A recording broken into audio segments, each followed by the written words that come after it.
Welcome to our new video. इसमें हम एक एनसीईआरटी टेक्स्ट बुक्स हम पढ़ रहे हैं क्लास 6 का मेंसुरेशन चैप्टर 10 और हम एनसीईआरटी टेक्स्ट बुक की पहली एक्सरसाइज स्टार्ट करने वाले हैं। हमने पिछले वीडियो में देखा, इंट्रोडक्शन देखा, पेरीमीटर होता क्या है, साथ में हमने देखा कि पेरीमीटर कैसे निकालते हैं। ठीक है, क्वेश्चन नंबर 1 देखते हैं। क्वेश्चन नंबर 1 कहता है find the perimeter of the given shapes. इसमें ए बी सी डी कई सारी शेप्स दे रखी है। क्वेश्चन मेरा लिखना याद नहीं रहा, तो क्वेश्चन ये कह रहा है कि find the perimeter of the given shapes. तो सबसे पहले ए फिगर पे आते हैं हम। ए फिगर में ये हमें क्वाड्रिलेटरल दे रखा है एक और क्लोज पॉलीगन है। हमें इसका पेरीमीटर निकालना है। ठीक है, तो हम कैसे निकालेंगे? हम लिख देंगे perimeter equal to sum of all sides. उसके बाद कैसे निकालेंगे sum? 4 centimetre plus 2 centimetre plus 3 centimetre plus 5 centimetre. हमने ये चारों साइड्स का सम निकाल लिया। 4 प्लस 2 6, 6 प्लस 3 9, 9 प्लस 5 14 सेंटीमीटर आ गया आंसर। ठीक है, अगला फिगर देखते हैं। इस फिगर ये भी एक क्वाड्रिलेटरल है और क्लोज पॉलीगन है। इसमें हमारे को ये 4 साइड्स दे रखी हैं। तो हम इन 4 साइड्स का पेरीमीटर कैसे निकालेंगे? हम लिख देंगे perimeter equal sum of all sides. ठीक है, which is equal to 23 plus 35 plus 40 plus 35। ठीक है, इसको सॉल्व करते हैं। 23 और 35 आ गया 58 प्लस 40 और 35 आ गया 75। 58 प्लस 75 मैंने थोड़ा सा माइंड में कैलकुलेशन कर लिया है। आपको जरा सी भी कंफ्यूजन लगती है कैलकुलेशन कैसे करना है, तो आपने प्रॉपर्ली ऐड करके ही कैलकुलेट करना है। 8 5 13, 7 5 12 और ये 13। 58 प्लस 75 आ गया 133। वैल्यू क्या थी? सेंटीमीटर। यूनिट लिखना बिल्कुल भी नहीं भूलना है। मेंसुरेशन से रिलेटेड, मेजरमेंट से रिलेटेड जितनी भी क्वेश्चंस है, जितनी भी बातें हैं, कुछ ना कुछ सबके पास यूनिट होगी। अभी हम पेरीमीटर पढ़ रहे हैं, पेरीमीटर के बाद हम एरिया पढ़ेंगे, तो एरिया में डिफरेंट यूनिट्स देखेंगे हम। ठीक है, फिलहाल पेरीमीटर हम निकाल रहे हैं, तो यूनिट मेंशन करना बहुत ज्यादा जरूरी है। नेक्स्ट क्वेश्चन पे आ जाते हैं, पार्ट सी। पार्ट सी कह रहा है कि ये क्वाड्रिलेटरल दे रखा है यहाँ पे भी और चारों साइड्स जो है वो 15 सेंटीमीटर है। तो पेरीमीटर कैसे निकालेंगे? पेरीमीटर को हम P डिनोट कर लेते हैं। P equal to sum of all sides which is equal to 15 centimetre plus 15 centimetre plus 15 centimetre plus 15 centimetre. अब मैंने आपको फॉर्मूला पढ़ा दिया है, तो आप फॉर्मूला भी यूज कर सकते हैं या फिर आप ऐड भी कर सकते हैं। ठीक है, तो रिपीटेड एडिशन यानी कि मल्टीप्लीकेशन, तो इसे हम लिख लेंगे 4 into 15 centimetre which is equal to 60 centimetre. ठीक है, अब आगे के पार्ट देखते हैं। क्वेश्चन 1 का डी पार्ट। क्वेश्चन 1 क्या कह रहा है? Find the perimeter of each of the following figures. D part में ये हमारा फिगर बना हुआ है और इसमें 1 2 3 4 5 पेंटागन है ये, और इसका हमें पेरीमीटर निकालना है। तो P इक्वल टू 4 सेंटीमीटर, इससे पहले फॉर्मूला की लाइन लिखेंगे। P equal to sum of all sides.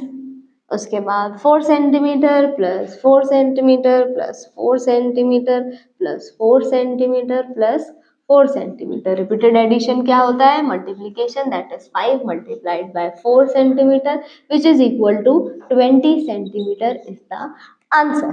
ठीक है, ई पार्ट पे आ जाते हैं। ई पार्ट में ये कुछ एरो जैसा फिगर, एरो बन रहा है और उसका एक क्लोज फिगर बना हुआ है। ठीक है, तो पेरीमीटर यानी कि P equal to sum of all sides. ठीक है, which is equal to 1 centimetre plus 4 centimetre plus 0.5 centimetre plus 2.5 centimetre plus 2.5 centimetre, ये हो गया, प्लस 0.5 सेंटीमीटर प्लस 4 सेंटीमीटर। इन सबको ऐड कर देंगे तो 0.5 प्लस 0.5 हम प्रॉपर्टी लगा के, कम्यूटेटिव प्रॉपर्टी लगा के जो चीज हमें ऐड करनी इजी होती है पहले उसको ऐड कर लेते हैं। 0.5 प्लस 0.5 1 सेंटीमीटर, 2.5 प्लस 2.5 5 सेंटीमीटर, 2 बार 4 सेंटीमीटर है 8 सेंटीमीटर और एक ये 9 सेंटीमीटर। ठीक है, तो आ गया हमारा 9 सेंटीमीटर, सब कुछ ऐड हो गया। ठीक है, 1 प्लस 5 6, 6 प्लस 9 15 सेंटीमीटर, जो कि हमारे फिगर का एरो है और हमारा आंसर है। कोई सी भी कॉम्प्लिकेटेड सी फिगर आ जाए तो उसको देख के डरना नहीं है। पेरीमीटर क्या होता है? Perimeter is the sum of all side, सारी साइड लेनी है और ऐड कर देना है। एक्सरसाइज 10.1 का क्वेश्चन नंबर 1 एफ पार्ट देखते हैं। ये फिगर दे रखी है हमें और इसका पेरीमीटर निकालना है। देखने में बच्चों आपको ऐसा लग रहा होगा कि बड़ी कॉम्प्लिकेटेड सी फिगर है, बट ऐसा कुछ भी नहीं है। हमें डायरेक्टली पेरीमीटर निकालना है फॉर्मूले से, which says sum of all sides. ठीक है, तो हम अपनी सारी साइड्स लिख लेंगे एक एक करके। 1 3 2 1 3 2 1 प्लस 3 प्लस 2 3 4, ये 1 है, मैं लिखना भूल गई। 1, ठीक है, 3 4 1, यहाँ तक लिख लिया ना। 3 प्लस 4 प्लस 1, ठीक है। इसके बाद ये वाला 3 प्लस 2 प्लस 3, यहाँ से मैप करके देखो, ये वाला ये वाला ये वाला, ठीक है, यहाँ तक हो गया। फिर यहाँ से आते हैं 4 plus 1 plus 3 plus 2 plus 3 plus 4, ठीक है, इस वाले 4 तक हो गया। आपने जैसे इस टाइप की कोई कॉम्प्लिकेटेड सी फिगर हो या बहुत सारी चीजें ऐड करनी हो तो हम ये छोटा सा स्टेप ऐड ऑन कर सकते हैं कि जो जो हमने कॉपी कर लिया है उसको कहीं मार्क कर ले या कट कर ले, या फिर एक डायरेक्शन अपनी सेट करके रखो। जैसे मैं क्लॉकवाइज डायरेक्शन में एक एक करके सारी वैल्यूज कॉपी कर रही हूँ, तो उसी डायरेक्शन में आप भी कुछ अपनी सेट कर लो कि हाँ भाई एक ही फ्लो से। कभी ऐसे करने लग जाओ, पहले ये वाला 4 लिख लिया, फिर ये वाला 3 लिख लिया, फिर ये वाला 3 लिख लिया, फिर ये वाला 1 लिख लिया, तो आप भी कंफ्यूज हो जाओगे कि क्या लिखा है और क्या नहीं लिखा है। यहाँ 4 तक लिख लिया मैंने, plus 1 plus 3 plus 2 plus 3 plus 4, 1 2 3 3 3 4, ठीक है। एक बार हम फिर से रीचेक कर लेते हैं कितनी वैल्यूज है। 1 2 3 4 5 6 7 8 9 10 11 12 13 14 15 16 17 18 19 20, टोटल 20 वैल्यूज है। यहाँ पे चेक करते हैं। 1 2 3 4 5 6 7 8 9 10 11 12 13 14 15 16 17 18 19 20, हमने सारी वैल्यूज कॉपी कर ली है। अब इन सबको ऐड करेंगे और हमारा आंसर आ जाएगा सेंटीमीटर में। इसको ऐड करके क्या वैल्यू आती है ये आपका होमवर्क है। कमेंट करो वीडियो के नीचे कि इसका आंसर इन सबको ऐड करके क्या आएगा। Thank you. हम कर रहे हैं क्लास 6 का मेंसुरेशन चैप्टर 10 और देखते हैं एक्सरसाइज 10.1 का question number 2। The lid of a rectangular box of sides 48 centimeter by 10 centimeter is sealed all around with tape. What is the length of tape required? अब इसमें बता रहे हैं कि एक रेक्टेंगुलर बॉक्स है और जो रेक्टेंगुलर बॉक्स है उसकी साइड्स दे रखी है 40 सेंटीमीटर बाय 10 सेंटीमीटर। हमें बताना ये है कि इस बॉक्स की लिड को हम चारों तरफ से टेप करेंगे तो कितना टेप लगेगा। अगर हम चारों तरफ से टेप करेंगे तो एक टेप इधर लगेगा, टेप एक इधर लगेगा, फिर इधर लगेगा, फिर इधर लगेगा। मतलब हमें पेरीमीटर बताना है, क्योंकि जितना पेरीमीटर होगा उतना ही टेप लगेगा। तो फिर निकालते हैं। लेंथ दे रखी है इक्वल टू 40 सेंटीमीटर, ब्रेथ दे रखी है इक्वल टू 10 सेंटीमीटर।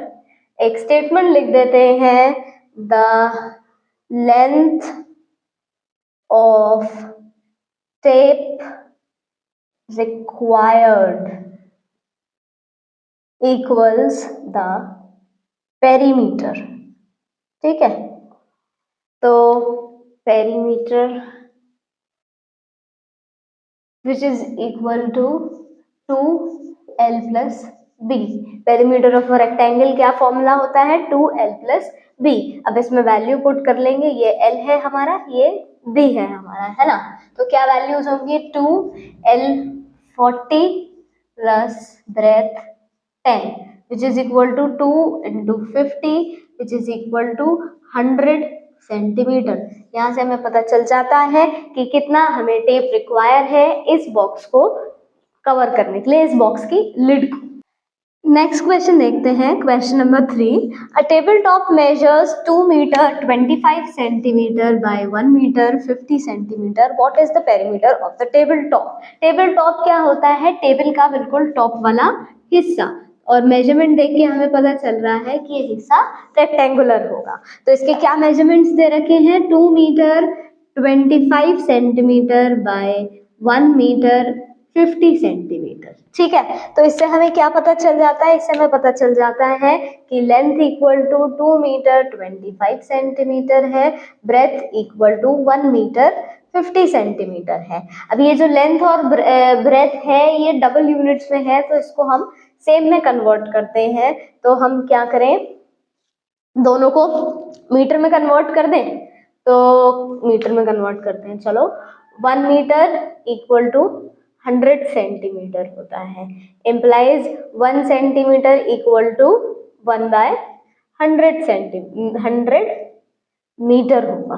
ठीक है, तो 25 सेंटीमीटर होगा 25 by 100 metre which is equal to 0.25 metre. इसको हम 2 में ऐड कर लेंगे, तो 2 metre plus 0.25 metre gives you 2.25 metre.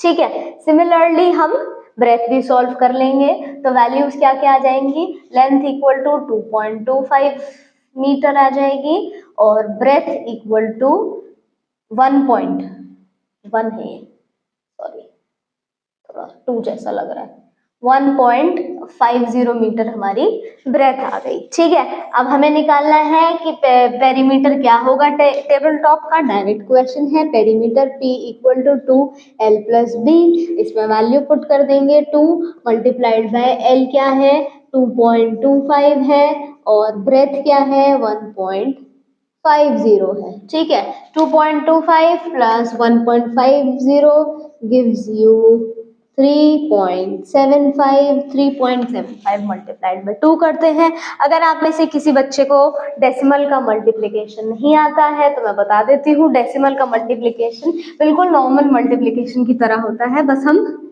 Decimal count कर लेते हैं। जैसे 3.75 इंटू हमें 2 करना है। ठीक है, तो हम इस डेसिमल को इग्नोर करके पहले मल्टीप्लाई कर लेंगे, 5 2 जा 10, ठीक है, 7 2 जा 14 और 15, 3 2 जा 6 और ये 7। ठीक है, अब हम दोनों नंबर्स, जिन दो नंबर्स को मल्टीप्लाई कर रहे हैं, दोनों में काउंट करेंगे कि डेसिमल के बाद कितना डिजिट है, 1 2 2 के बाद कोई भी डिजिट नहीं है, इसको हम 0.00 अज्यूम कर सकते हैं, लेकिन कोई भी डिजिट नहीं है डेसिमल के बाद, तो 1 और 2 दो डिजिट्स हमारे डेसिमल के बाद है, तो इसमें हम पीछे से राइट से काउंट करते हुए 2 डिजिट के बाद डेसिमल लगा देंगे, तो आंसर आ जाएगा हमारा 7.50 centimetre which is the perimeter of this given table top. Next question देखते हैं, question number 4।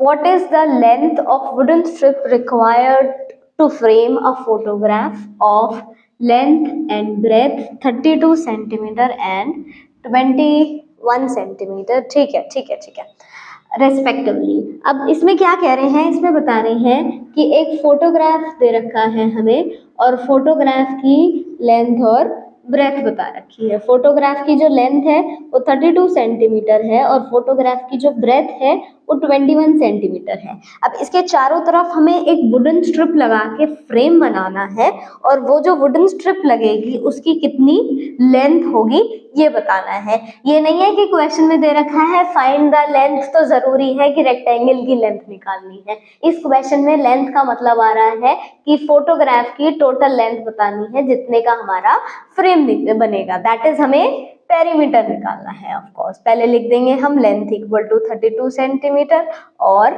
Breath equal to 21 centimetre.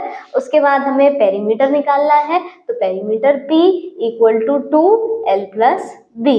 क्यों? क्योंकि फोटोग्राफ जो है वो भी रेक्टेंगुलर फॉर्म में है, ठीक है। तो which is equal to 2 into length क्या है 32 प्लस ब्रेथ क्या है 21, ऐड कर देंगे रफ में 32 प्लस 21, ठीक है, 3 और 5। अगर आपको लगता है कि आपकी कैलकुलेशन पार्ट वीक है, जो कि अभी आपको इस क्लास लेवल पे इतनी प्रैक्टिस भी नहीं है, तो ये छोटी छोटी कैलकुलेशंस जरूरी नहीं है कि आपने दिमाग में करनी है, आप रफ वर्क में कर सकते हैं और करनी चाहिए। अगर if you have any sort of confusion कि आप सही आंसर नहीं फिगर आउट कर पाएंगे, ठीक है। 32 प्लस 21 आ गया 53, 53 मल्टीप्लाइड बाय 2, 3 2 जा 6, 5 2 जा 10, आंसर आ गया हमारा 106 centimetre. 106 centimetre is the length of the wooden strip required to frame the photograph. एक स्टेटमेंट बीच में और ऐड करनी चाहिए हमें, length of the wooden strip required equal to the P which is equal to 2L plus B। एक closing statement लिख देंगे, so the length of wooden strip required